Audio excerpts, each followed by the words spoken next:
Welcome to the Orange Hammer Podcast. My name is Storyk. I've been a licensed general contractor for 8+ years, specializing in new construction, renovation, furniture building. I'm the son of an architect and an interior designer, and I've been surrounded in this industry since birth, watching all aspects from concept, design, build, punch list, and of course, all the problems that come up in between. In my time in Durham, North Carolina, I've noticed a significant gap in knowledge between homeowners who need work and the people who do the work. On this podcast, I hope to break down the process of homeownership from the perspective of both the homeowner and the contractor in an effort to help raise the knowledge of homeowners about their homes and the construction/renovation process. I hope you enjoy. If you're enjoying the Orange Hammer Podcast, or if you have a topic that you want covered, or have recently done a project, please contact the Orange Hammer Podcast. The Orange Hammer Podcast is on Instagram and Facebook. Please like and subscribe, share on whatever platform you're enjoying your podcast on. Also, check out our YouTube channel, The Orange Hammer. The Orange Hammer Podcast is proud to be brought to you by CRS Contracting LLC for all your construction and handyman needs, new buildings to renovations, furniture building, EV charger install, or even a TV mounted. You can call me, Storyk. It'd be my pleasure to help you. You can find me on Instagram at CRS Contracting. WSDG, the Walter Storyk Design Group, specialists in architectural and acoustical consulting. Check out WSDG.com. And Taylor Bragg, for all your artistic needs in all mediums. You can find her on Instagram at brag_about_art. That's brag, BRGG, with 2 G's. She's the fantastic artist behind the Orange Hammer logo, and she did my fantastic table painting of my podcasting table.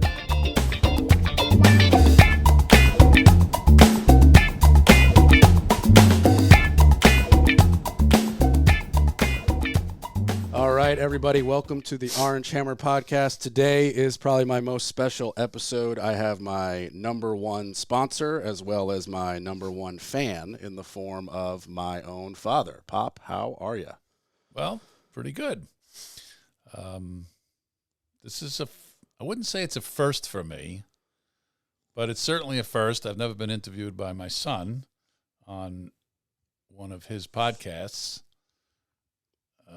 And I am as excited as you are to see where this goes. Well, we're going to find out where it goes together. I'm an Orange Hammer fan. We appreciate that. I've actually listened to a few of them. It's growing on me. Let's leave it at that. I like that. We'll take it. We'll take it. In fact, I've even learned a few things from some of your Orange Hammer podcasts. That's also kind of an honor. There's so many things that we could talk about. I know that obviously you're founder with my mom, Beth, of WSDG, which beyond being a sponsor is a world-renowned architectural and acoustical consultant firm. So, the list of people that are famous that you have worked with, some of them you don't even know how famous they are because you've texted my brother and I asking me, is this guy famous? Well, that's true. Should we do this job? Yeah, that's true. Sometimes we get a call. Like Adam Driver, the guy, the actor. Yeah. You were like, is this guy famous? And I was like, hey, do you not know what Star Wars is? Like, yes, he's very famous. I wasn't 100% sure. Yeah. But just to name a very short list for listeners, from all the way back to Jimi Hendrix at the beginning, to some of the more famous of Alicia Keys, to Green Day, to Daddy Yankee. Have you worked with Justin Timberlake? I haven't worked with Justin. Or you worked with Annie, who's worked with Justin. Annie Mincielli, of course, Alicia's engineer, has worked with just about every artist. We've studios for Springsteen. And the list is... Not to mention the list is a nice. Not list. to mention big companies like ESPN's hired you to do rooms, the Food Network, Sony, soccer RCA. stadiums, Sony, churches, Jazz Lincoln Center, New York City. The list is vast, but also it's a niche.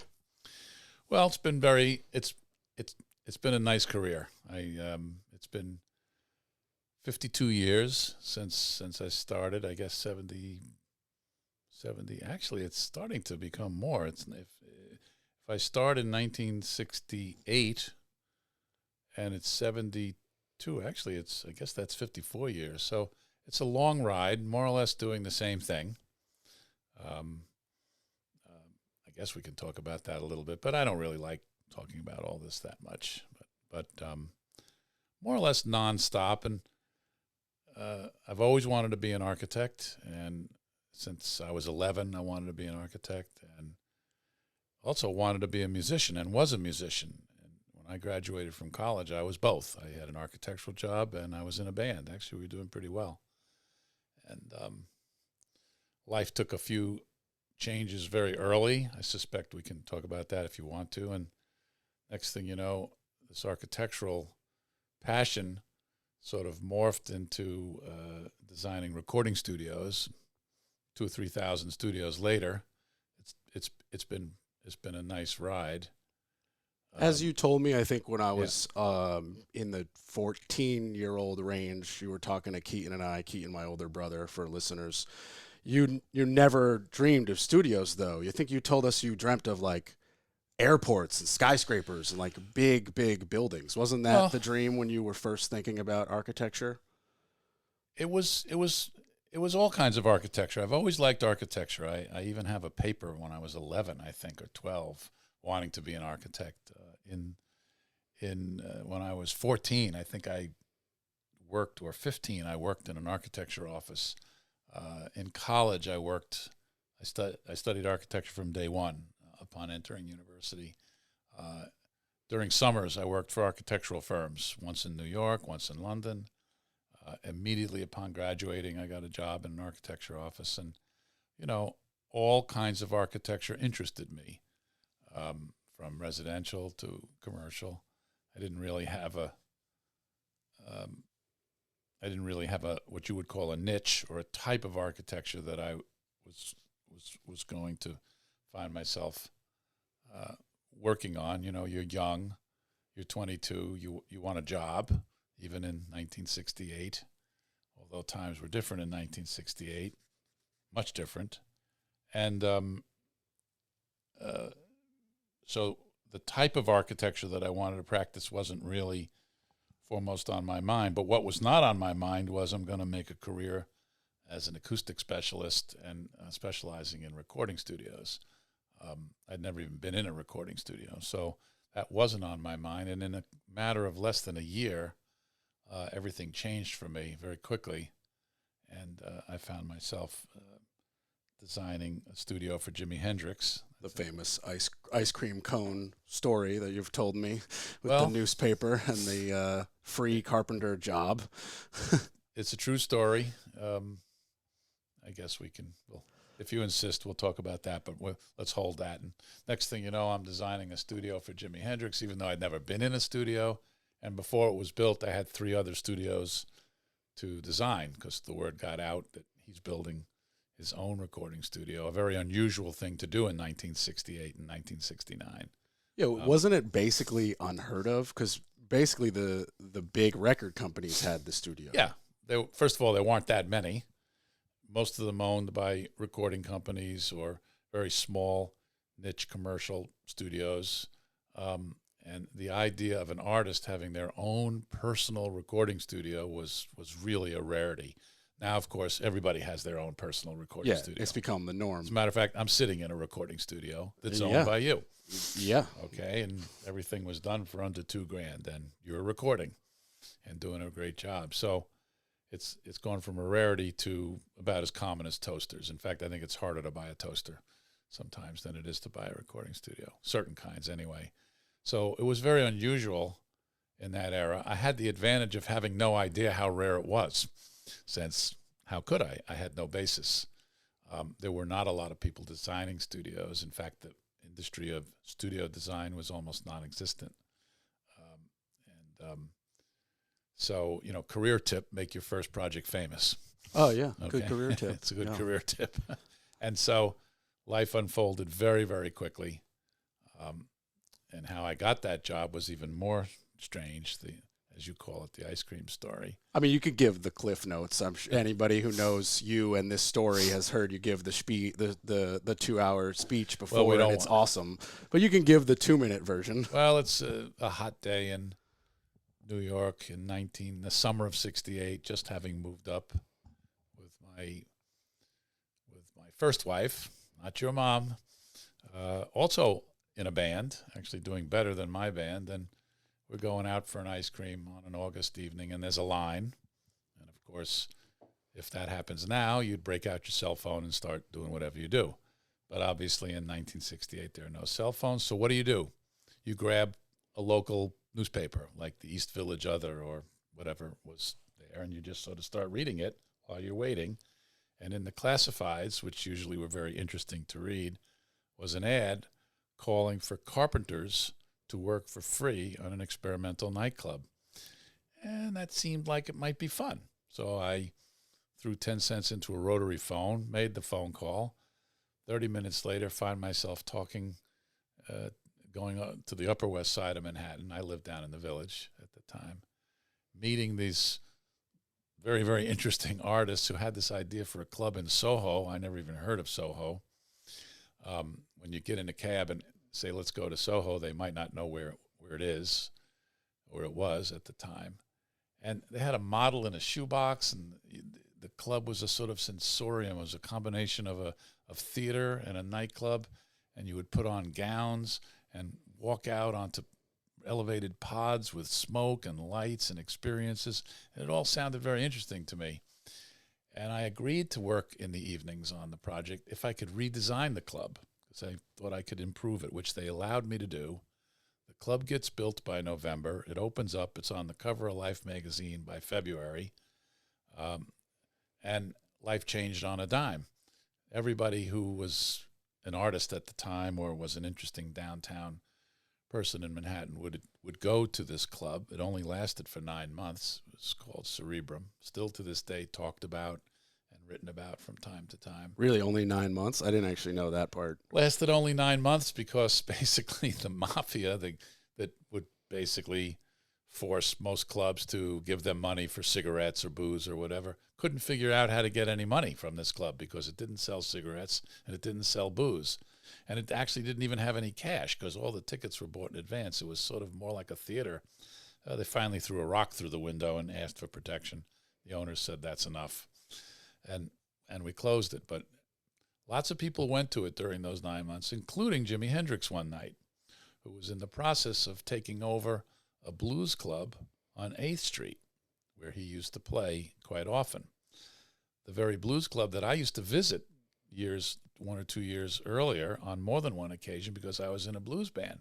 So if you wanted to hear blues musicians in New York City, down the road from Princeton, where I was a student, you would go to the Generation Club on 8th Street in the basement of a movie theater. Little did I know that movie theater was the same movie theater designed by one of my favorite architects, Frederick Kiesler, unknown to probably everybody listening to this. That's a whole nother story. I didn't even know it when I was in the club, but you can imagine my surprise and elation when I finally found that out, because I only knew the movie theater from pictures. I didn't really actually know where it was. So the serendipity of all these events is starting to come together very quickly for me as a young person. And by 1969, I get a call from Jimmy's manager. I meet Jimmy. I design a club for Jimmy. And at the last minute, his engineer producer, Eddie Kramer, your godfather, okay,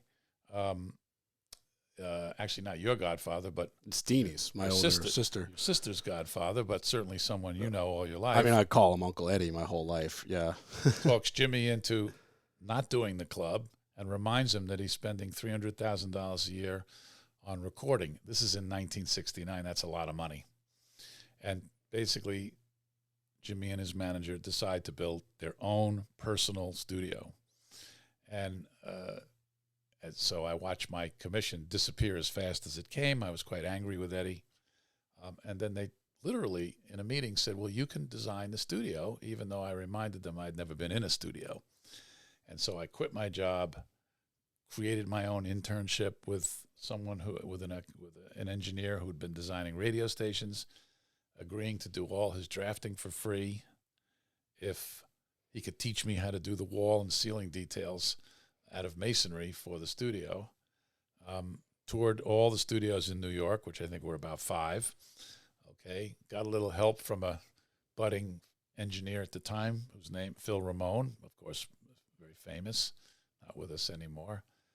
He was hired as a consultant. Eddie and I and Phil, we sort of crafted this studio. And the next thing, and basically I spent most of my days on the site during construction. And a year later, it opened. Of course, Jimmy didn't get to spend too much time in the studio because he passed away only a few months after the studio was completed. But as I said before it was done, the word got out, and I had 2 or 3 other studios to design, including one for Albert Grossman, who, of course, was then managing Dylan and the band, Todd Rundgren, and deciding to build his own studio in Bearsville. I already had a relationship with Woodstock because I would go up there on weekends. That's a whole nother story. In fact, I went to the Woodstock Festival with Albert. And so life was just exploded in a matter of a few years. And it's kind of never really stopped. There were a few hiccups and bumps. Lived in Colorado for a few years. With yet another wife. It took a while to meet your mom. But career really has sort of 2 parts. There's everything before your mom, Beth. That's Beth Walters. That's the W in WSDG. And then everything since then. And that's, of course, been 35 years. And this rather, I wouldn't say chaotic, but this sort of rather almost accidental, serendipitous beginning has led its way to, I guess, a somewhat global company. We have offices in 3 or 4 countries. We have about 50 or 60 people now. And, of course, younger people, interns have worked for me, have now become partners. And I'm in the process of sort of allowing them to buy into the business. About half the business is now owned by other people. I still work. Your mom is a full-time painter now, as you know. But for years, she was in charge of all the interior design. She's handed that over to a group of very talented people. I still design and still am active in about half the projects because I still like doing the work. But and I also do research now, et cetera, et cetera. But it's been a pretty interesting ride. Yeah. That leads me to 2 very different questions. I want to come back to Colorado, but before, you said it around, I think you said around 11, you knew you wanted to be an architect. Is that what you said? So it appears, because I've seen a paper that I did. I think I was 11 or 12 that basically described the life of an architect. I don't know why. I was always interested in buildings. Love them still to this day. I could be almost anywhere and I'll have something to do. Walk around, look at buildings. Yeah. And the differences in them in different areas based on different. Yeah, I love to travel. The work has allowed me to do a lot of traveling. I've been I've been around the world many, many times, to not every place in the world, but quite a large number of locations. Do you have a favorite place specifically and solely for the architecture? Yeah, I do, as a matter of fact. Well, I have a number of favorite places, but it's hard for particularly your mom and I to have a year go by and not go to Italy and not go to Florence. For me, Florence is ground zero for architecture. I love Renaissance, the period of architecture right around the 1400s and 1500s. There's just some giant domes that are just there stunning. is a giant dome, but there's also a number of other buildings and basically it's the Renaissance and then goes into Mannerism. And it's one of my favorite architectures to visit and revisit. And I see the same half a dozen buildings every year. I go look at the same buildings over again. Having said that, there are a number of second place trophies that we could put on a shelf. I love the great cathedrals of Europe. I am a genuine Frank Lloyd Wright fan. I've always been a Frank Lloyd Wright fan. Not all of his work, but some very particular ones. So I've seen quite a few of his work. Going to Princeton in the mid-'60s, it was hard to graduate and not be a Bauhaus, Corbusier, Mies van der Rohe fan. Most of the teachers at the time were pretty steeped in that architecture, so I'm pretty familiar with that work. But there's a lot of second place and third place trophies that interest me. Is there a place that is... I also like the food in Italy. Okay, well, that's... yes, I will agree. The food in Italy is probably number one. Is there a place that's, like... It's a weird question. Is there a place that's really low on the architecture, or you walk around and you're like, this architecture is not interesting. I'm here for another reason entirely? That is that's an interesting question. I'm not sure if I've ever been asked that question. Yeah, most of suburban America. Yeah, I tend to agree. Yeah, Targets look the same. Yeah, it's a lot of boxes. It's pretty boring, and it's somewhat sad, and it's a mistake, but it was done for a reason. Particularly, the housing boom that happened after World War II. There was a reason for it. I grew up in one of those houses, so I find that pretty uninteresting. Gotcha. Without character, I find quite a bit of today's current commercial architecture extremely uninteresting. Most modern architecture is cheap architecture. Now, that doesn't mean it's bad. It just means, most of the commercial buildings that you see going up, they won't be here in 100 years. They're not even designed to last more than 100 years, if that. They'll all be gone. Okay? But, the Duomo in Florence will be here in 100 years. Yeah. In fact, I saw something on the History Channel that because of the way the concrete was mixed, it's actually getting stronger with age, unlike our modern concrete. Possibly. That's probably. I think that is true. So, and I don't know if that's bad. Okay, it maybe architecture should be viewed as a set, as something that has a lifespan. I don't know if I'm even interested in discussing that, or certainly not even qualified to discuss it. But, I find quite a bit of today's commercial architecture just really, really boring. Odd shapes just for the sake of making odd shapes with no rhyme or reason to it. Somewhat uninspiring. So, yeah, there's plenty of architectural examples that are at the bottom of the barrel. But having said that, there's plenty of really cool, interesting stuff that's happening. Yeah, well, the boring stuff makes the not boring stuff that much cooler. Yeah. If everything was amazing and unique, it would cease to be amazing and unique. It would be everywhere. So you need to see that beautiful building amongst the ugly ones. I know it's simplifying, but so at 11, not many 11/12-year-olds know what they want to do. Let me rephrase that. Most 11 and 12-year-olds want to be an astronaut or want to be like Derek Jeter or something not realistic. You had a very realistic idea of what you wanted to do, and then unlike every other 11-year-old on the planet, you stuck to it, did it, and made a career out of it.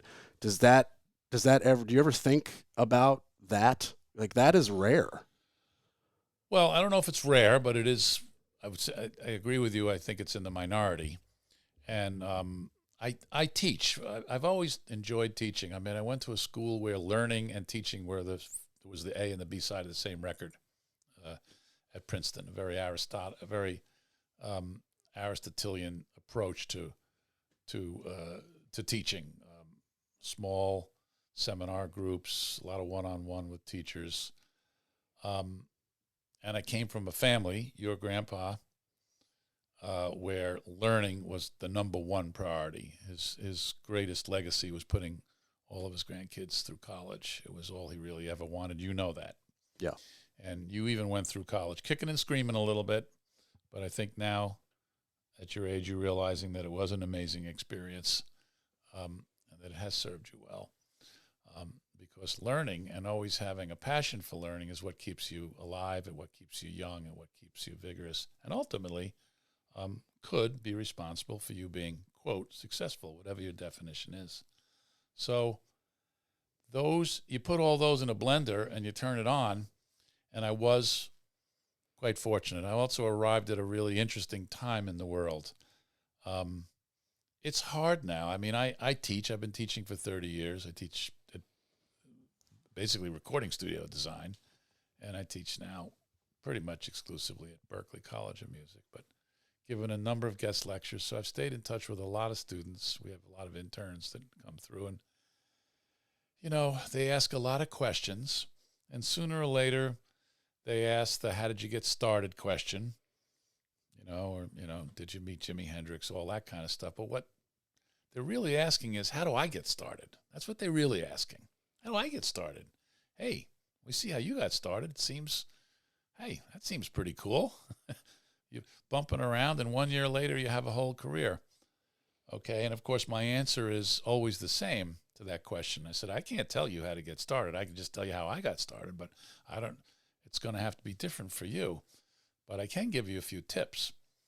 Okay, one of them is to keep your antennas up at all times. Okay, the serendipity of life is something I really believe in. It's available 24/7, 365. You just have to have your antenna up to catch it. It's like trying to get drinking water during the rain. If you just walk outside, you won't get any. But if you walk outside with a bucket or some leaves that can funnel the water, or some way to collect it, you will get the water. So it just depends on how cool your receiving system is. But I will say that in 1968, it was an extraordinary time. I mean, you've read about right now for you, that's history. For me, that's not history. That's my life. I don't have to read about it, although I do read about it. It's interesting to read about it, having lived through it. And it just was easy to bump into other creative people. It was easy to do things. It seemed easier. There was less pressure. There was less financial pressure. People ask me all the time, how'd you get by financially? And I said, I can't even remember. We just seemed to always have enough money. Didn't seem to be an issue. Whereas now there's a lot of pressure. It's hard. Things seem to be disproportionately more expensive, and a lot of social rules that exist now didn't exist then. It just seemed easier, and there was more space.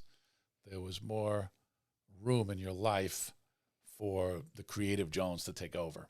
And of course, that being passionate about music and passionate about architecture, I went to a liberal arts school to study architecture from day one. What was better than 1968? Princeton's considered a liberal arts school? Absolutely, it's a liberal arts school. I graduated with a BA. Yeah, it's a liberal arts school as opposed to a technical school. What do you think think's in the way today of, you said there was more, you said, quote, more space for creative juices. What do you think's taking up that space today for people? Well, that's a layup of a question. Well, the first thing that's in the way, the 500-pound gorilla, is the horrible divisiveness and political condition that's in the world today. Yeah, we won't say any more about that, but I agree. But that is the 500-pound gorilla. You can't even go out of your house and not have it on your shoulders in some way, even if you try to avoid it. And the 50,000 people who are listening to this, and I know that the Orange Hammer has about 50 to 100,000 people listening.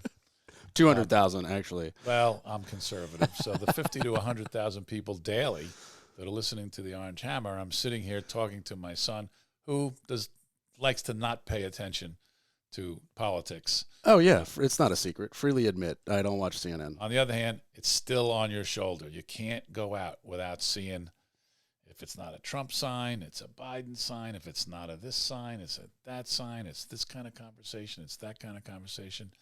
Okay, this person's lying and cheating has become the norm.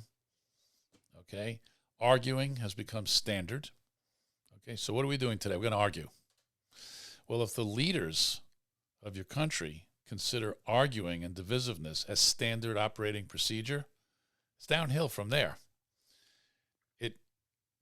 It's not that we didn't have different political views in 1968. They were radically different. They were hugely different political views in 1968.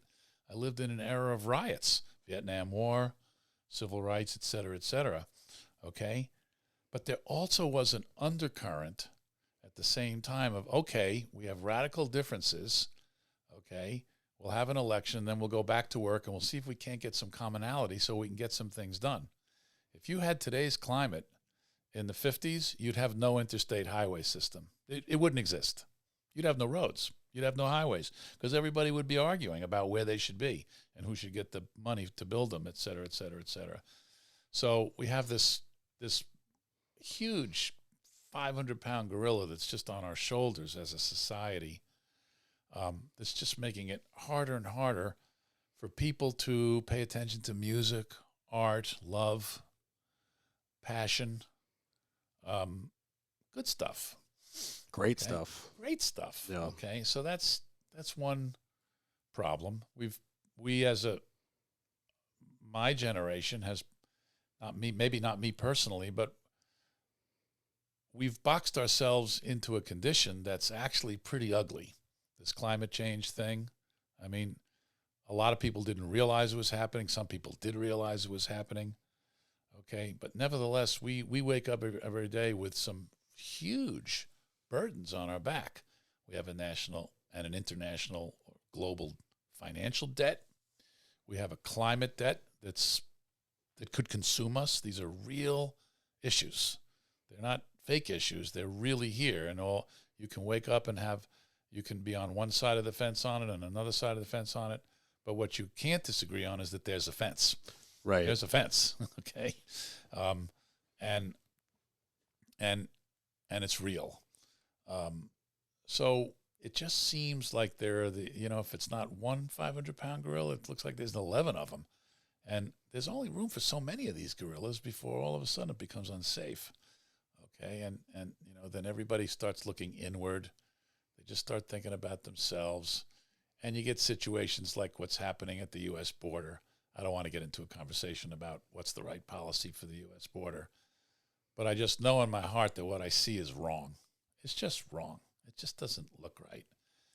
You may not know. Well, of course you know this. I'm a third-generation immigrant, okay?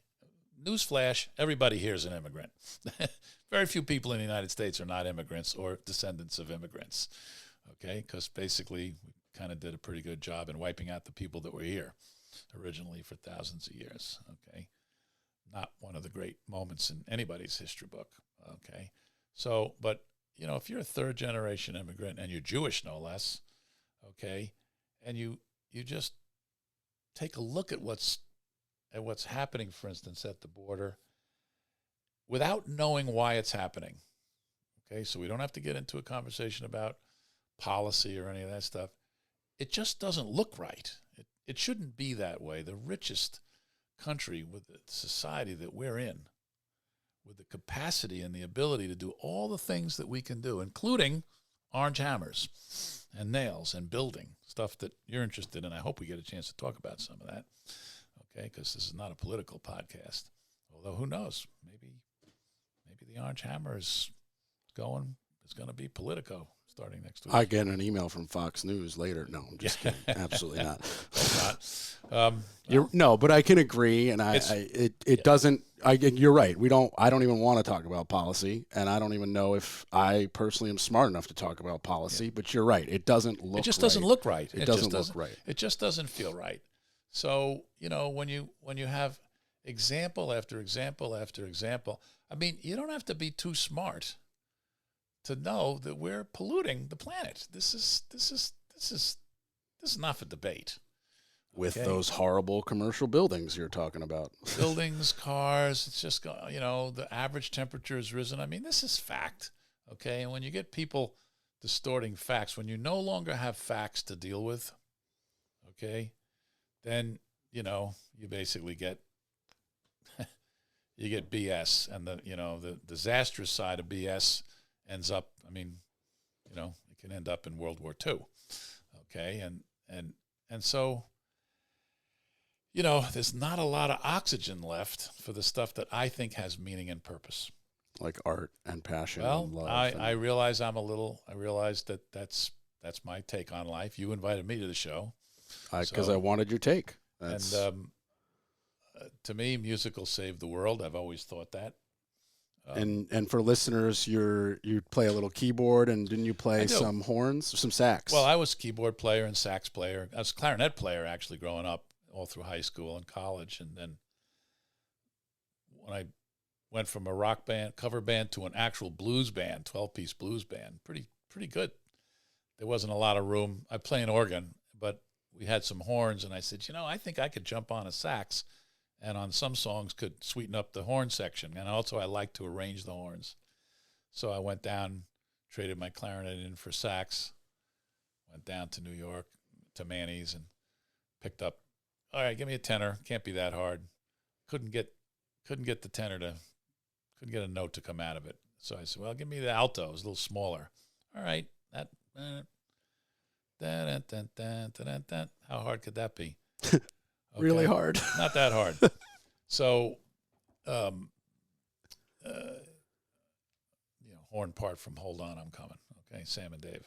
So, of course, when I got back to Princeton, I realized that the alto sax was an E-flat instrument, and I've been playing B-flat all my life, so transposing all of a sudden became a little bit of a challenge, but we got over that in a few weeks.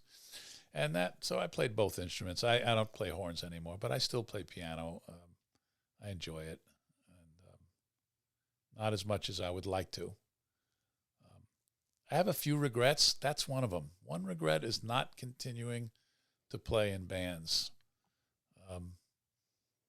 There's a group of guys up in our area that once or twice a year will get together, just jam, and I try to jump in on that.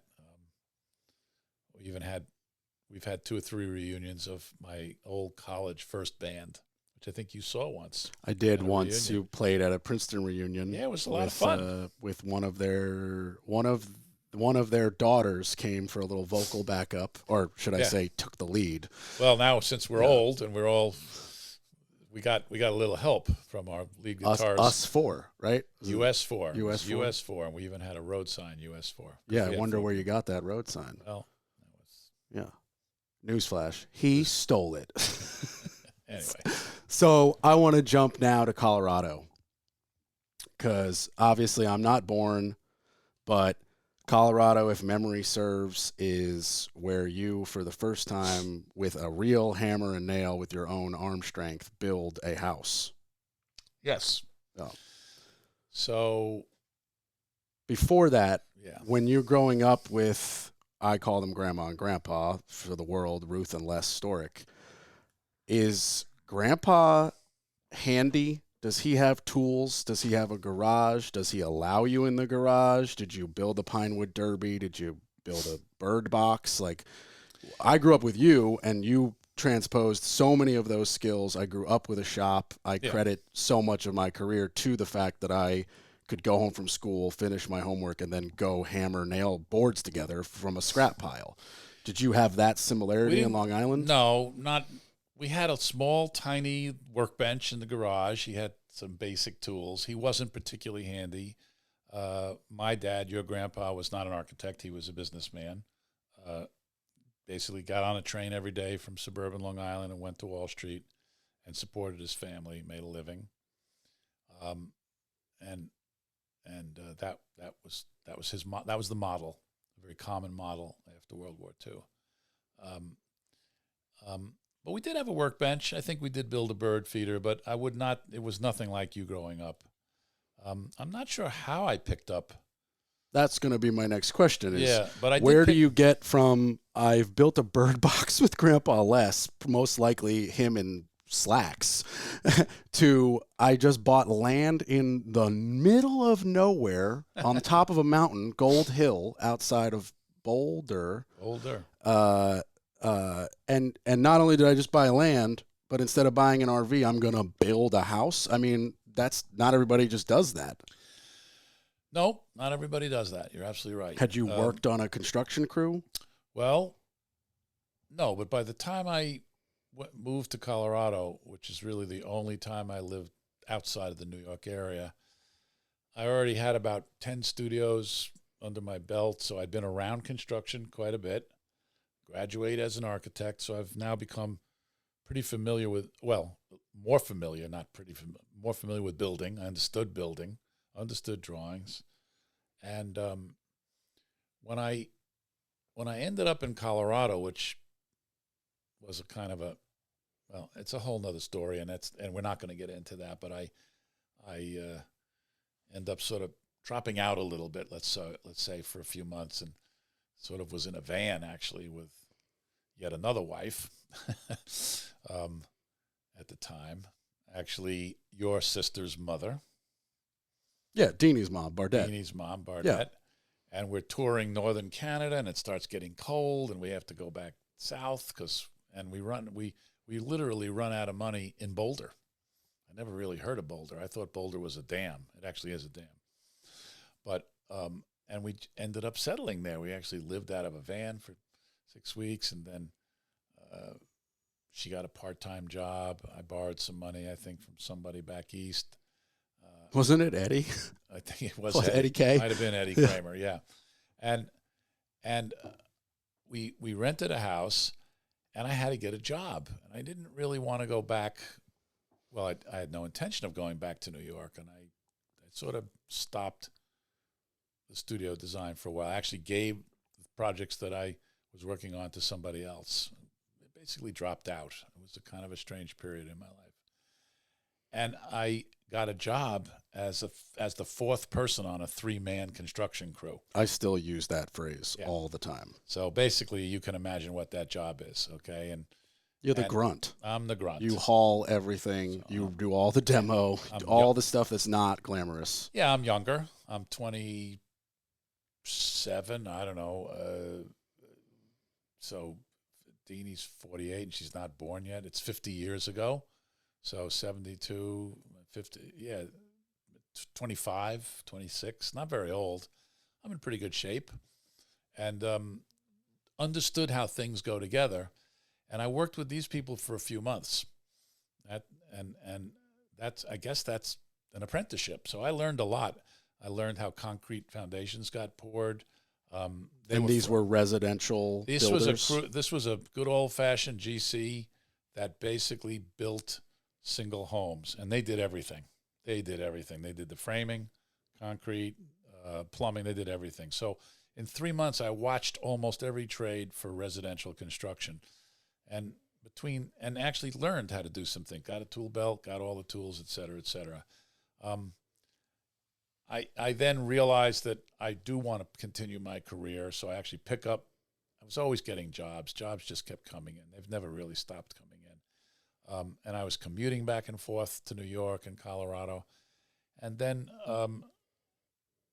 Bardette got pregnant with your sister, with Deanie, your sister. And so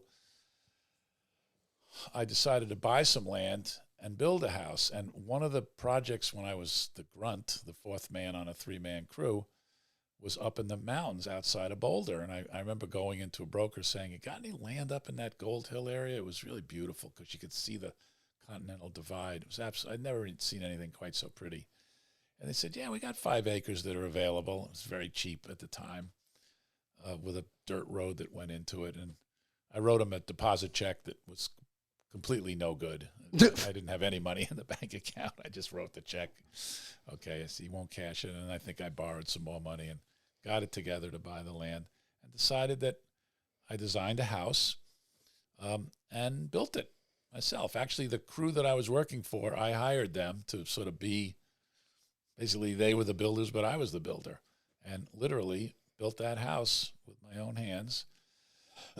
So you hired them. So you were basically your own GC. Yeah, but it was really more, I was doing the work also. Okay. You just needed we're going to frame this wall, and I can't lift it myself, so I need 2 guys. I needed a crew. And we did everything. And it was the first house. It was a solar house. It had a big sloping glass wall that faced south, so it was a very early passive solar design. This is 73, to, this is really a long time ago, and a big span, and it was the first house I'm told that used aluminum I-beams in Colorado. I researched. I said we're going to need. This is before engineered lumber. There was no engine that didn't exist then. So it was the span that I wanted to accomplish for the living room exceeded 2x12s, and I didn't want to go to trusses. And I researched these aluminum I-beams were on the market at the time. Not sure if that's continued really as something that people do. There's so many other alternatives now. I think steel's used a little bit more, but honestly, I think now it's LVLs. It's LVLs, yeah. But I chose the aluminum because they were light. These are like 30-foot spans, and 2 people could pick them up. So we were the first project in Colorado to use aluminum beams. And I got the house built in time for, I lived on the site in a tent while it was being built.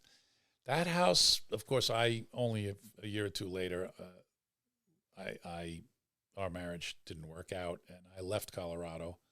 Nadine, your sister, and her mom stayed in Colorado in that house until she was about 12, and she was raised outside of Gold Hill, Colorado, in a 1-room schoolhouse. Of course, and then bounced around to some schools and returned to college in Colorado and ended up living in San Francisco. She's now 48, but that house remained up until a fire took it down about 10 years ago. It was really sad. Those fires that every now and then you read about on the outskirts of Boulder, one of them just wiped out almost every house in that gully, and just came running up the gully. It was really sad. Nothing but ash and an aluminum beam. Yeah, I remember getting a call from the owners then. I think these are the people who bought it. I gave the house to Bardette and moved back east and continued my career. And I remember getting a call from the owners asking if I had the original drawings because they were going to use them to try to get insurance and stuff. So anyway. Did you have the drawings? I did have a copy of the original drawings, as a matter of fact. Yeah, I've kept everything I've drawn or written for 52 years. In fact, as you know, it was in the basement of what was our office. The archives. And now we had to, that archives room became an acoustic test chamber that you yourself worked on to build, because we had to. Oh, yeah, I did build that I forgot. Yeah. That's true. I did build that That's one another summer. subject we can talk about. So where did all the stuff go? And it was all over the place. It was in 19 different spots. Didn't you build a giant shed? We built a specific building that's now doubled in size. I remember when it doubled. Yeah. So it's a building that's at least 20 by 30 that just has drawings, books, folders, flat files, tubes, hundreds of tubes of drawings. Now mostly everything is digital, so those are in different locations. And I don't know why I've kept everything. I think architects tend to do that. Well, you are also you like to keep stuff not work related. Yeah, you like to keep your stuff. You're a little bit of a rat pack. It's organized. Yeah, it's organized. It's you have an organizational system known only to you. Yeah. So what's permitting like? Is there permits? Does anyone care? Permits? Yeah. In Colorado. At the when time, you're building the house. Yeah, at the time we needed a permit. Oh yeah. I actually don't remember that experience as being. I actually don't remember that experience, but oh yeah, you needed a permit. There was a subdivision. There was a septic field. Was there inspections? I actually don't remember. It's a long That's time fair. ago, That's but I imagine. I don't remember it being an issue, but I could spend hours talking about permitting and inspections because I've been involved in lots and lots of projects, and I think the whole permitting. Well, I won't even wait for you to ask the question. The whole permitting, inspection, zoning, approvals process, call it governmental jurisdictional oversight, has its purpose. I think it's neat. It's basically based on safety. Not always safety, and then in some instances it's based on zoning, which is actually not based on safety, but based on what people think areas and communities should feel like: density, look and feel, height, et cetera, et cetera. So it's a combination of political issues, okay, usually driven by money, sometimes driven by real, what I would call artistic passion, okay, and then safety, and sometimes a combination of both. So, for instance, when there's a law that says a residential house can't be higher than 35 feet, some of that has to do with people thinking that a residential community should be low. There's also the safety side of. But there's also 35 feet is the limit of a hook and ladder fire truck. Yeah, and ladder. Also if the CDC or whoever tests this thing, if you jump from that roof, you'll break an ankle, but you'll live. Yeah. Whereas 4th and 5th story, you start to require fire escapes. Well, and that's a whole nother. Or sprinklers. Or both. Yeah. Both. So and that kind of law does make sense. So we need those laws. I mean, we need and we want that kind of jurisdictional. Sometimes. We need that control, or else things would just get way, way off the reservation. You would have. Not everybody people would build to shoddy standards. You'd have safety issues, et cetera, et cetera. On the other hand, it sometimes can go really, really to the other side of the scale and become just a jurisdictional nightmare. Yeah, and we actually can talk about a great example of that. You and I, before the Orange Hammer, I started building houses in North Carolina that you and my brother and my mother and I all partnered up to buy and renovate and rent out. And we've had some really simple versions of this permit topic of here's a plan, nobody cares about anything else, sounds good, here's the permit. And then we've done projects where we are in a historical district of downtown Durham, and we're still in a back and forth trying to get, things that really shouldn't be in government control approved because it's our land. And if we want the overhang this way, or if we want the wall this way, as long as we build it safe, it shouldn't be anyone's concern. Well, yes and no. You're right. We've been, full disclaimer here to the 50 to 100,000 people listening. Corb and his mom, my wife and I, and our son, his brother, do have a company that's been renovating houses quite successfully. Very nice. Not trying to break any records. I think we got about 7 or 8 homes now under our belt. Corbett does most of the work. Beth. It's a team effort. You guys design. Mom's a kitchen genius. Exactly. Among other design genius. You don't just draw a standard box. We do something unique that people at least walk in and go, this is different, as well as functional and cool. We usually try to make a little bit of a statement in what most people would drive by and think these things are just dumps and should be leveled. But we've actually restored 8 houses so far in areas that are on the upswing in Durham, and it's been kind of fun. And it's jump-started Corbett's business here, and it's also brought me down to Durham more. Both my sons live here now, and we got some grandsons from his brother, so Durham is now in our crosshairs, and it's been really enjoyable. And for the most part, the permitting process has been reasonable. I would call it reasonable. The laws are fair. They're very well known. They're national building standards, nothing unusual. Yes. The zoning in Durham is actually easy to understand, also quite reasonable, setbacks, height limits, things like that. Inspections sometimes can get a little bit tedious. I think that, to tell you the truth, having been around many, many jurisdictions in many countries, because my work has taken me to a lot of construction sites, even when we're not the architects, and we are usually not the architects on our projects, we know what's going on. We hear what's going on. If there are delays, we hear about them. And in many instances, our work, the work that we're responsible for, is in fact in the crosshairs of an inspection. So having seen and been around permitting and inspections for 50 years, I would say Durham does a pretty decent job. Also, in the last 5 to 10 years, it's been explosive here. There's a lot of work. And throw COVID into the blender, and, it's amazing that anything got inspected. On the other hand, we have run into some situations, one in specific right now, in an historic district where it gets a little bit more complicated. So, and it's not the first time I've been involved in an historic district. In New York, it's called Landmarks in Manhattan, and I've been involved in 2 Landmarks cases, both ultimately successful. But in response to Corbett's comment, a Landmarks or historical district initiative, okay, is not necessarily based on safety. As a matter of fact, it's not based on safety at all. No, it's not. It's not. There are some issues that will come up that are driven by safety, or they're in parallel to building code safety issues. No, an historical district or landmark district's initiatives is based on, quote, preservation of significant historical buildings.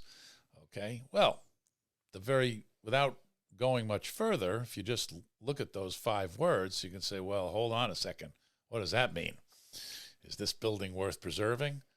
Is all of the building worth preserving? Is part of it worth preserving? What happens if the building's falling apart?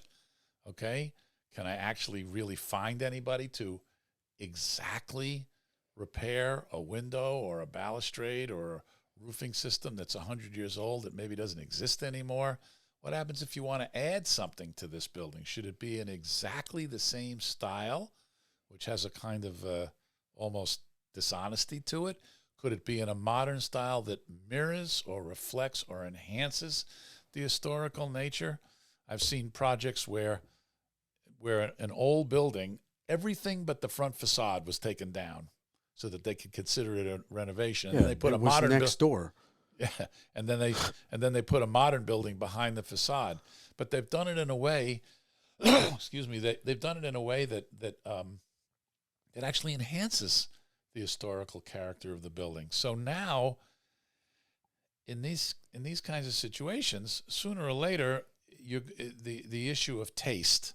Also, the question has to be raised. The rules are written in black and white, but they're interpreted by a person, and that person has a different moral compass and taste than you or I or anyone else. The metrics that's the word you're looking for, is very different. When there's a rule that says handrail has to be 40 inches high, nobody arguing about 40 inches. Right? Yeah. 40 inches. 38, you're going to fail. 40, you're going to pass.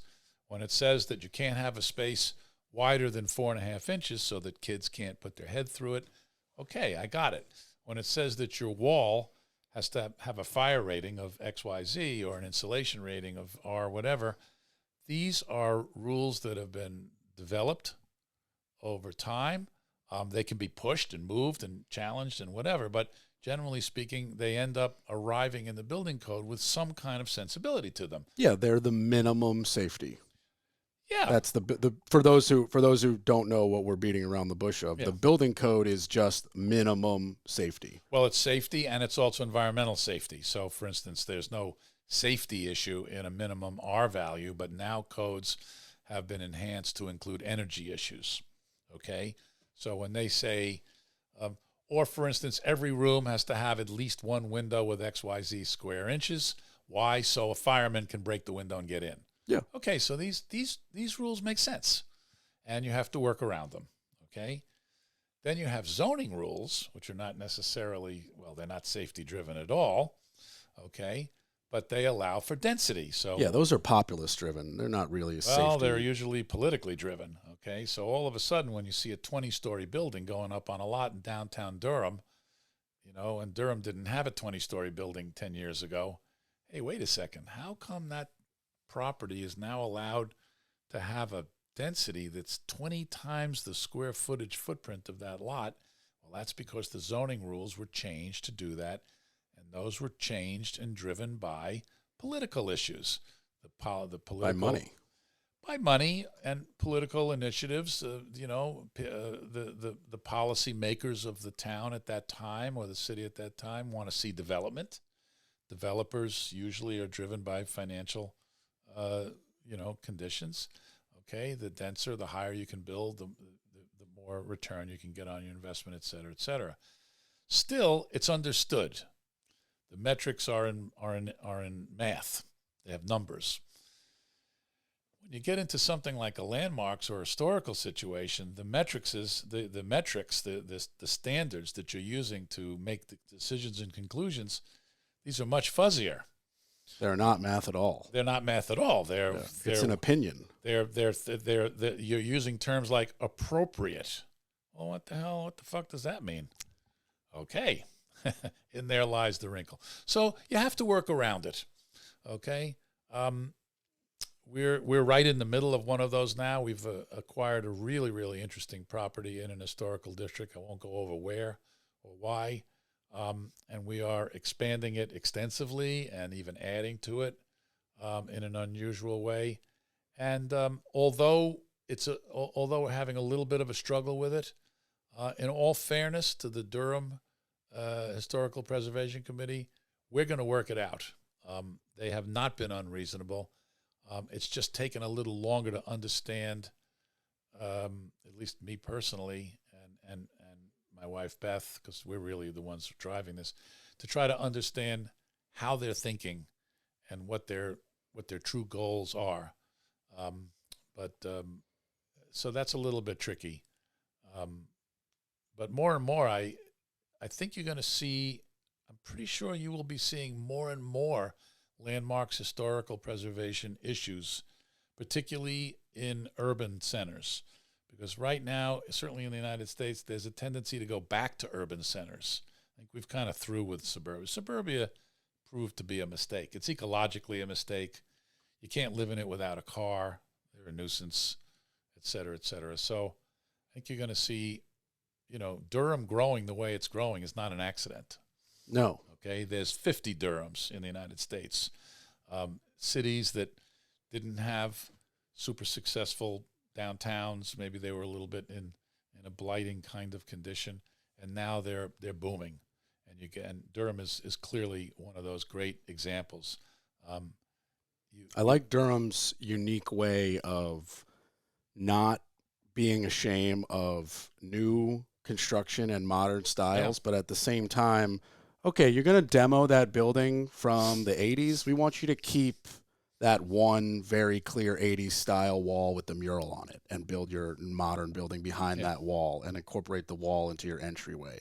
That it's weird for me to say that I like it because it's very much like a government control making you do something, which I'm not a fan of, but I like driving around and seeing the essence of older Durham not completely wiped off the map. If the rules, both the safety rules, the environmental rules, the climate-focused rules, energy rules, and zoning rules, and historical preservation rules, if they're in sync and they're coming from the right place, okay, and they're enforced with reasonable integrity and honesty, you can have a pretty good result. Yeah. And you can have some exciting things. I think Durham is an example. Austin is an example. There's a lot of cities right now in America. Memphis is an example where some really interesting things have happened. And you combine that with other initiatives like rail trails, park, natural land preservation, of which there's quite a bit in the Tri-City area. And the proof is in the pudding. It's no accident that Amazon wants to locate here or an Apple wants to come here because the standard of living is cool. People like it here. Okay, combine that with, at least in my humble opinion, what I call a diverse political opinion. Doesn't mean one or the other, it just means diverse. Clearly, we have that in Durham. Okay, you go into a Starbucks, you can hear 5 languages. Yeah. Okay, I think this is exciting. Okay, you can line up with whatever one of those languages you want, but the fact that you can hear them all, maybe get a little rubbing and, just a little friction is good. Diversity is good. America grew because of its diversity, not because of its non-diversity. So anyway, don't want to keep slipping back to the Politico. We'll have to Hey, change. this is our podcast. We can talk we'll about have to whatever change you it want. from the Orange Hammer to the Orange Politico. You know, I don't know about that one, Yeah. but Orange Hammer meets the political wall. We'll bust through the wall with the Orange Hammer. No, that's bad. That's bad. That's pretty bad. That's also. pretty bad, yeah. Do you have favorite cities? You mentioned Austin, Memphis. I know you're from New York, obviously. Yes, I do. Well, In America, do you have favorite cities? I like cities where you can walk. Actually, if you can't walk, I actually don't think it's a city. Okay. If there's not an area of the city where you can walk a little bit, then I think you're in the suburbs. Okay, so needless to say, I'm not a big fan of Los Angeles. It's a driving town. Everything seems, and now, of course, it's like everything's an hour away. It's just impossible to move around. I love Boston, always have. Love Manhattan. Love New York City. Love San Francisco. Some hills. Yeah, but these and these are cities where you drive and walk, but they have, they got grit, they got history, they have culture. All cities with baseball teams, I noticed. Cities with baseball teams, cities with performing arts centers, cities with orchestras, ballets, great schools, and they're diverse. Okay, as I said, you can go to Starbucks and hear 6 languages. Can't imagine. If you don't like Paris, I don't even want to talk to you. Florence is where we go every year because I gave you the reasons before, because I think it's just ground zero for me, for my architecture. And, the list I can continue to add to that, but that's enough to keep somebody busy for a year. Or a few, depending on your budget. Yeah. No, Depending those are good cities and lots to do in all of those cities. Yeah, and good foods all of those cities as well. Look at Durham. Durham's become quite the food place. Durham has food. become quite the food place. The thing about Durham, I mean, what I'm going to say is not unique to cities with good food, but specifically in Durham, the okay food just simply doesn't last. Like if you're really good, people will go. If you're not really good, you will close in 8 months. Yeah, that's common in most cities. Yeah, but I feel like I could go to some cities and like the mediocre places might survive. In Durham, the mediocres get weaned out quicker, I feel like, than some other cities. Yeah, you might have a point there. Yeah, because because you combine, you and I say Durham, but really we're talking about the Triangle, which is 3 big cities and some not so small cities around them, Apex, Cary, whatever. Yeah. And when you combine all of that into what we've dubbed the Triangle, and you combine all those restaurants, I mean, it is comparable to a New York City melting pot of diversity of foods. I mean, everything and anything you could think of, it's here. Yeah, we went out the other night and we found ourselves. We don't go to Chapel Hill too often. I don't know why. We just don't. Actually, we don't even really go out that often. But we had to do something in Chapel Hill, and it ended at dinner time. It was in a meeting with someone, and we decided we're going to eat in Chapel Hill. So one of my favorite places there is the Mediterranean Deli. I love it. Oh, yeah, that's a great spot. And it also had exactly the kind of food that Mom, Beth, your mom, my wife, wanted. She's on a little bit of a diet right now. And there's always room there because it just moves really quick. I just love the place. And we pull up and it's closed for Christmas. They're closed for 5 days. Okay, even though the website said they're open, but a big sign on the door, closed till the 29th or whatever. Okay. So everybody, it's Christmas time here for 100,000 listeners. I don't know when this will air, but it's end of December here when we're talking. So let's find another restaurant in Chapel Hill. So now we start tooling around, and I don't know, I'm not going to drop the name of the one we went to, but it was pretty good. Well, we do positive shout outs. So if it was good, you can drop the name. It was a restaurant called Elements. Okay. And it was not on that main street in Chapel Hill. I don't know what the name of that street is where the Med Deli is. I think it's Franklin. Whatever that main street is. And there's there were a number of places there, including the sort of normal, chain stuff, which we didn't want. I don't know, popped into this one. It looked like it had interesting reviews, kind of an Asian fusion thing, which is always safe for us. And it was, by the way, it was fantastic. A little pricey, but it was fantastic. It was quite a pleasant surprise. I would go back again. Yeah. Well, like I said, Chapel Hill. We try to keep the negative shout-outs to a minimum. So when there's a positive one, we throw them out. So Elements in Chapel Hill, if you're listening, get over there. No, it was a good one. Check it out. Yeah. Oh. I don't know how many of the 50,000 listeners are from Durham, but. Well, it's an excuse for them to come visit. They can come be on the show and go to Chapel Hill and get something to eat. Yeah, and see some jobs I'm working on. Well, this was really cool, Pop. I'm really glad. Really, we're just like, thanks for coming. I know we squeezed this in and rearranged it a couple of times, and I know you got to get back to your grandson, my nephew. Yeah, this is exciting. Grandson Day. Grandson Day. It was Day. This was actually a lot of fun. Your podcast, as I said, I've listened. I wasn't listening when it first came out, but I've had to do a lot of driving in the last 2 months due to a set of circumstances. I usually don't drive that much, but in the last 2 months, I've had to commute a little bit between here and Maryland and New York and Maryland, taking care of some things that have popped up in my life. So I've had a lot of driving time. And one of the things I did was pop up the Orange Hammer. I think I've listened to about 6 or 8 of them now. I listened to one on radon. Yeah, Jess came. We had a great session on radon. I loved it was like all of a sudden in the middle, Corb will say, okay, so what the hell is radon? I don't know. Okay. And there was something kind of cool about your tone and how you asked that. I mean, it was brutally honest. Okay. You have, and all you're saying is, I don't know what the hell radon is, but it seems to be bad.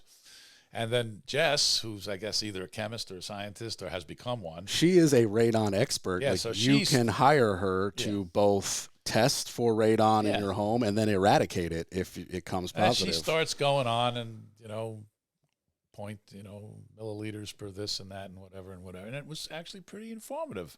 And then I think another one, you had one on water. You had a water purifier. Yeah. I had a water filter guest. He got very chemical. Well, Bob Potts is a water expert. He has his own water filtration company. That's what he does for a living. He actually put a water filtration system in my home, which I'm a big fan of. But he was starting to drill down into the chemistry, and it was. And I loved at one point. It was once again, Corb. I think I had to dumb him down. I was like, "No, you said okay, stop." Never took chemistry. Even if I took it, I would have failed. What the hell are you talking about? I mean, I think you might have even said it exactly that way. But if you didn't, it was almost that way. And you want to know something? You took the words out of my mouth, and I do know a little bit about chemistry. Okay, and he just. And he did. You got him to simplify it so that the average person could understand it. And actually, he was pretty. I mean, obviously, he represents a company, but it was quite informative. Yeah. No, Bob is the reason why I had Bob on was it's all about networking, right? So my plumber, I ask him about filters because he puts in a reverse osmosis filter for Keaton and Emma, my brother and sister-in-law, and I go, hey. Should I have a filter? He goes, well, you're not on well water. No. You're on city water. I go, same question. He goes, well, you got to get it tested. And I don't do that. And he gives me Bob's number.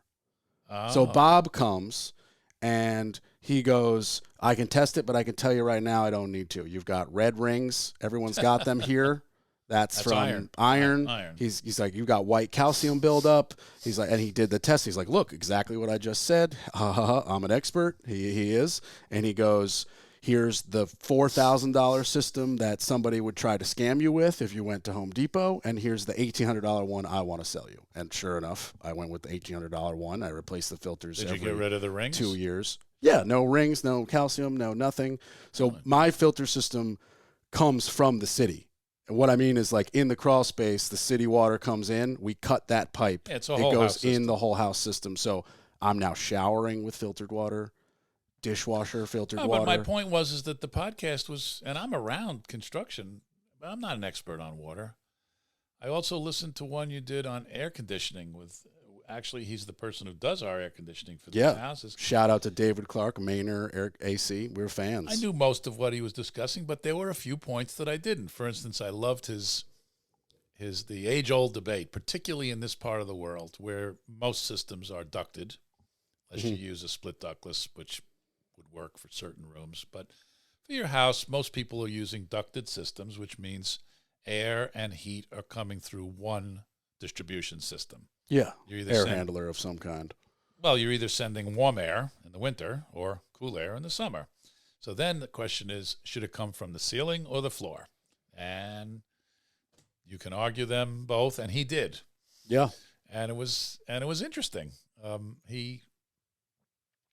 must say, he never got as far into the science of the conversation as I wanted him to, but it was an interesting conversation nevertheless to listen. So hats off to your podcasts. I don't know if anybody learned anything from this podcast other than the fact that I'm old. I've been doing this a long time, but well, it's my podcast, and I can do whatever I want. And your story is both the precursor to my story, literally, and still not still. Well, let's do some summarizing. It was very interesting. You don't need to grow up with a shop in order to learn how to build. That's definitely true. You did not. But you did learn from somebody in the trade. You worked. Well, that's point number 2. Yeah. You can't just build a house with no experience. Point number 2, if you think you're interested in a career, this is addressed to younger people, be an apprentice, be an intern. People ask me I get a lot of people after I give a course. I'm interested. This sounds like an interesting subject. How can I become a studio designer? How can I get more involved in this? Where can I, give me 3 books I can read? Is there an app? Literally, some people will ask that. I said, no, it doesn't work that way. Okay, my 2-hour lecture to you, which is glossy and has lots of photos, and I drop a bunch of names, and we did this and we did that. That's not what goes on 10 hours a day. No, that's the preview of the movie. That's the summary of the movie. Yeah. Okay, what goes on every day is funky. It's messy.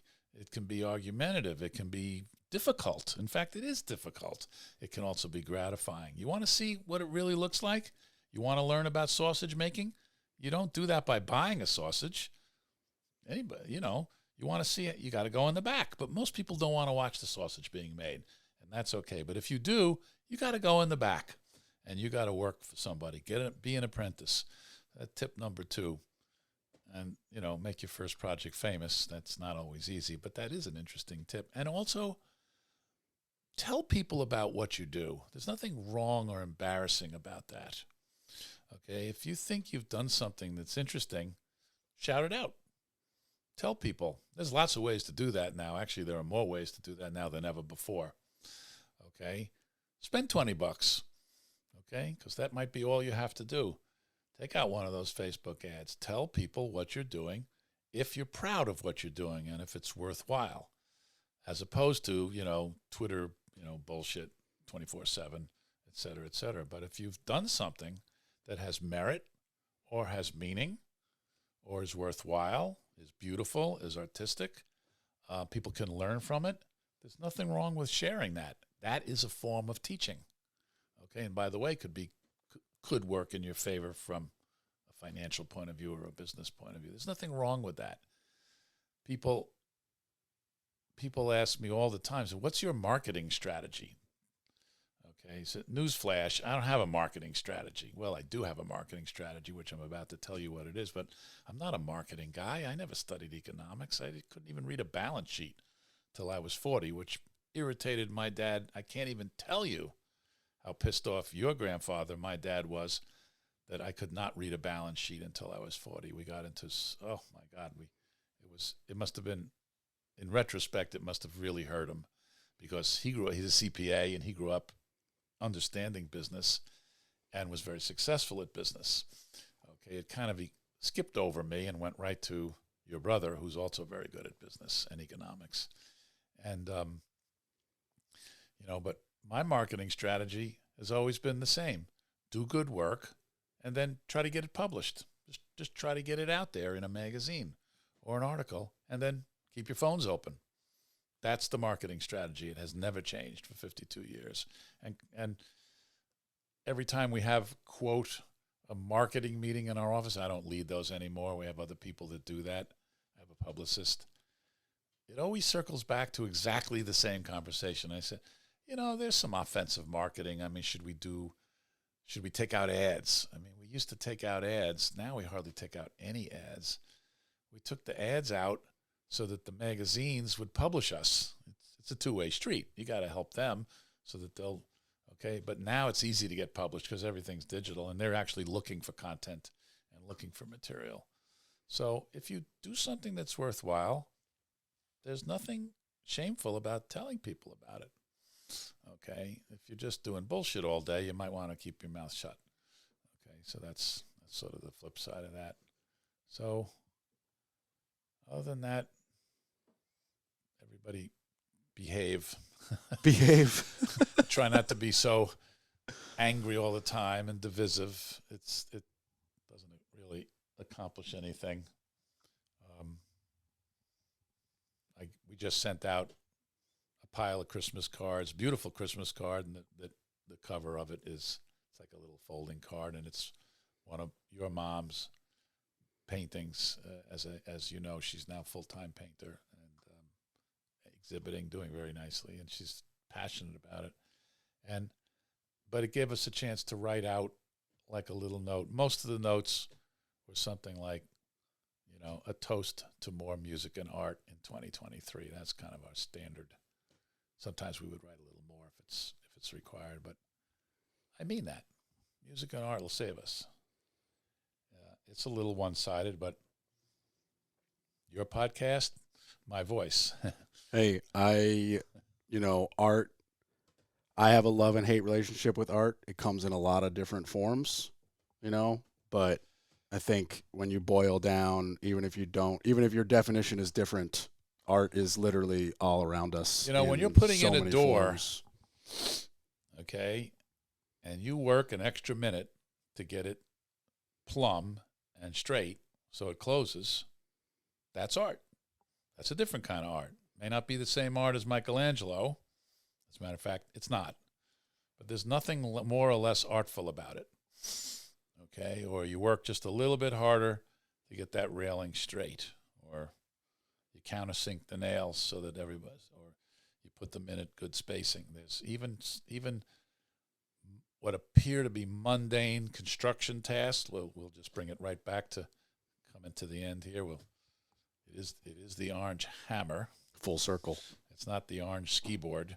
Okay? No, it's not the orange drill. It's the orange hammer. It's the orange hammer. So even hammering can be done in an artful way. Of course, I'm not sure if anybody uses a hammer anymore. I think it's very much so, actually. I thought it was nail guns. You need both. You can't. There's no framer that doesn't have a hammer. You have a hammer. Yeah, because most importantly, your framing gun is not a hammer.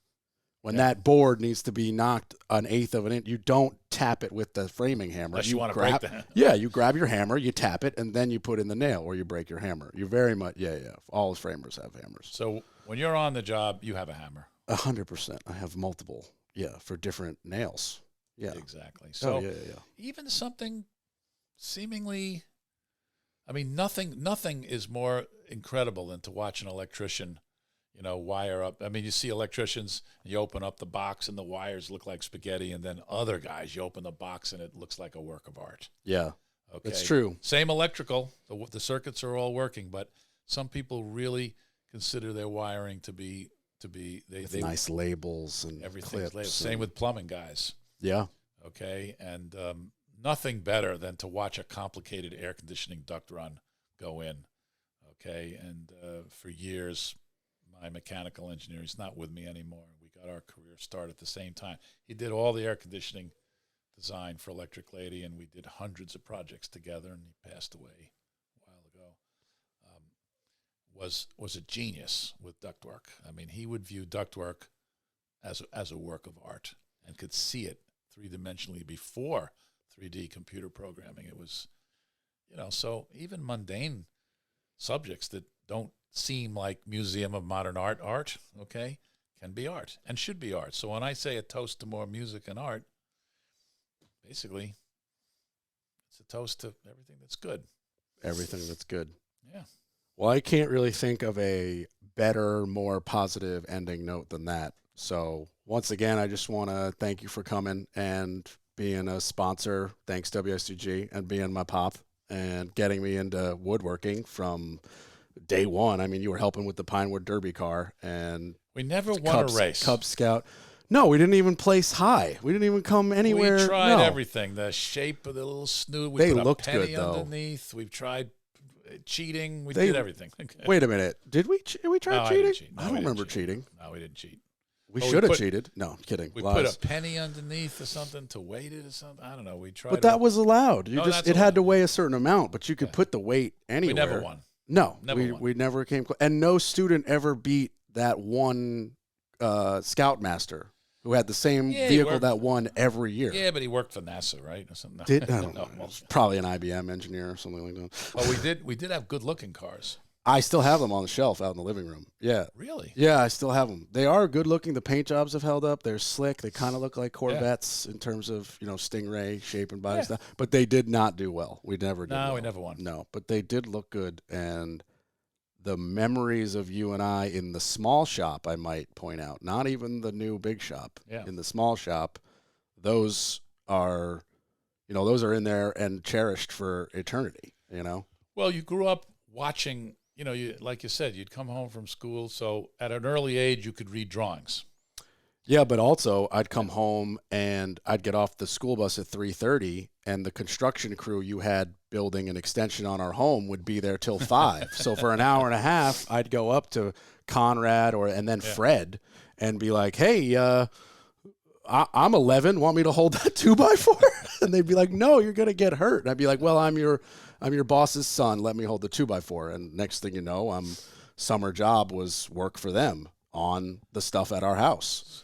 So I started early, really early. I think if you ask any construction person, not any, but if you ask quite a few of them, they'll all tell you that they had some kind of start as an intern, non-school person. Your air conditioning guy, that's how he did it. He didn't go to college, right? That's true. I think I remember that from your podcast. Yeah, he didn't go to college. Anyway, a toast. We're right here at the end of 2022. I suspect by the time 50 to 100,000 viewers get to listen to this, it'll be 2023. So a toast to a wonderful 2023 for everybody. More music, more art.